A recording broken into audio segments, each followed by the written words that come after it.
Assalamu alaikum, dear Sayyidi. Walaikum salam. Sayyidi, can the salutation within the Salah, the blessing we receive from Sayyidina Muhammad, the Holy Prophets and the companions, be understood as a form of tawassul? Tawassul? Yeah, everything is a tawassul.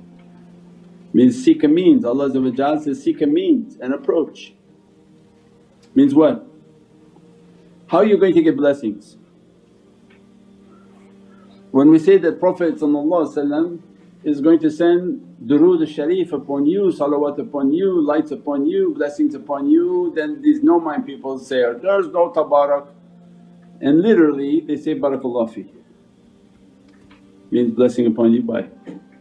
So how you can give blessings to somebody but Prophet can't send blessings to you if you give salawats upon him, and that's why we described all of Hajj as blessings. Otherwise why Allah is having us go there? Is something happening when you're going 7 times? They don't believe in spiritual realities. Imagine you're physical and you don't believe anything spiritual. Why would you go 7 times around the Kaaba? Then you must be an idol worshipper, because if you don't understand the spiritual significance, why would you do something physical like that? That's what's very bizarre. Someone very physical say, I don't agree with anything spiritual. Okay, so then tell me, why would you possibly want to go 7 times around a stone building? What happens in 7 times? Because you're physical. You don't link anything to any spiritual reality. Then those practices become dangerous. Why would you go to Maqam al-Ibrahim? When you don't accept Sayyidina Muhammad, don't you feel kind of bizarre that you're sitting at the maqam of Sayyidina Ibrahim and then you have to stand behind there and pray 2 rakahs? Are you worshipping that maqam? So these people whom their practices are physical, everything is very bizarre at a physical level. Why are you drinking Zamzam? Why don't you go to Costco and get water? Because you don't believe in tabarak. So why is the water there any different than the water in your hotel? And then why are you doing Safa and Marwa? Why are you going 7 times? You're not a hostage, you don't need to be free. So why are you imitating something? So physical people, their practices are extremely bizarre, because you're asking why would you physically be doing these things? Because physical people they'll say, oh, if I move I'm having blood flow in my body, so physically this makes sense. Okay, but what are those practices? So there had to be spiritual realities, and how the spiritual comes to the physical is called tabarak. Tawassul is an unseen lifeline or rope to the world of barakah and the world of form. That's why Allah says, seek a means to me, because there's a unseen world of blessings and this is your seen world. So Allah says, go 7 here, there must be something following you from those 7 tawafs. So that unseen connection to this world of barakah will be dressing you, and that's tabarak. And why tawassul means make a rope into the world of barakah to flow onto you. So like you throwing a hose into that reality and it begins to flow upon your physicality. Without that, why are you doing those things? Because they seem very weird. You just go 7 here, then go 7 there, and then drink from there. No. So you took out the essential formula. So it's like a cloud that follows you.